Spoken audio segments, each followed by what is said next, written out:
Welcome to Daily Life Connection. Thanks for joining me again today as we continue to look at Luke chapter 15 and how it reveals the heart of God to us.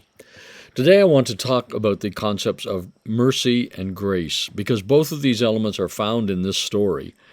We're going to take just a little break. The last few days we've been looking at the elder brother, and that's kind of hard going, isn't it? It's rather depressing to realize how the results of getting caught up in performance-based religion. But when we look at the younger brother, we see God's grace and God's mercy in full operation.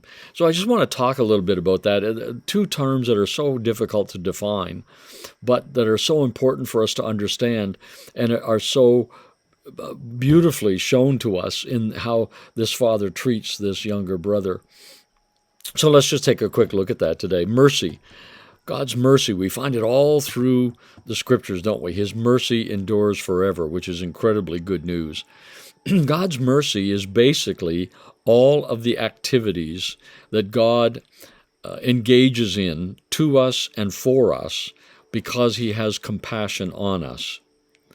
Can I say that again? We sometimes think mercy is letting people off. When they've done something wrong, mercy is kind of letting them off with a lighter sentence. But that's not really the biblical concept here at all.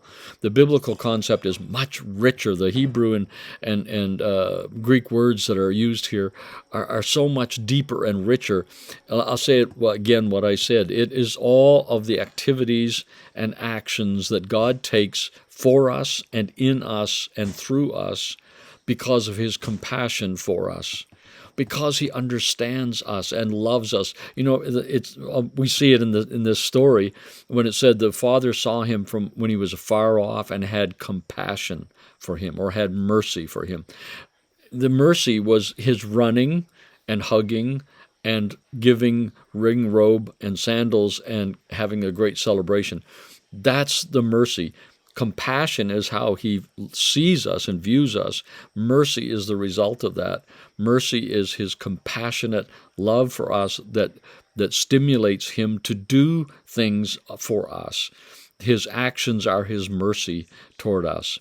Then grace. Grace is so hard to define, but it is really compassion and mercy for those who don't deserve it. You see, mercy can be given to somebody who deserves it.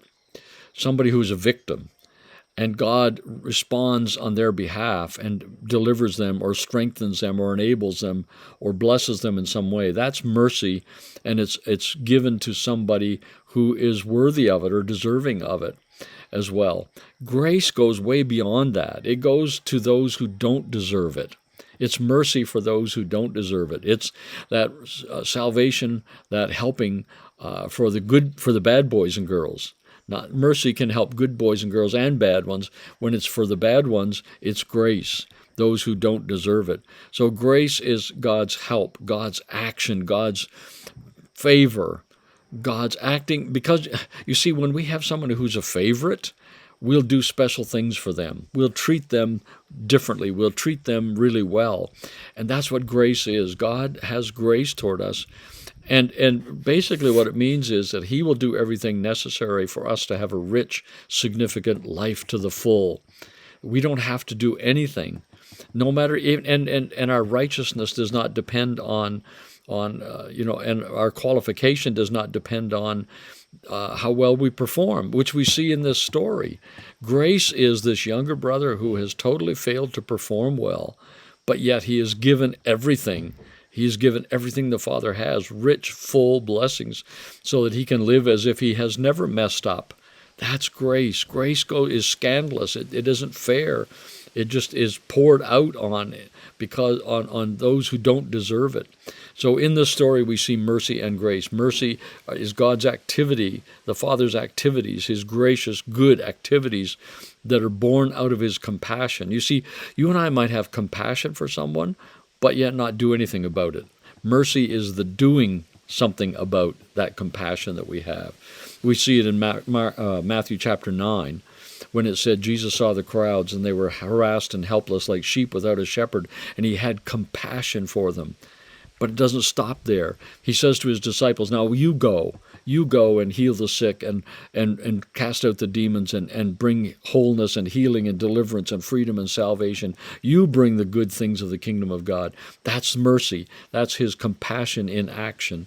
And his grace is to anybody and everybody. Don't go out and look for those who deserve it. Don't give more to those who are better than those who are bad. Just give it liberally to everybody. That's grace. There's a song that we sing sometimes at our church, your grace and mercy have brought me through. I'm living this moment because of you. I want to thank you and praise you. Your grace and mercy have brought me through.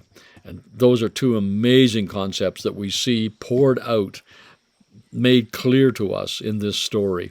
Well, let's think about God's mercy and about his grace and thank him for it and rejoice in it and live in it this day. And we'll talk again tomorrow.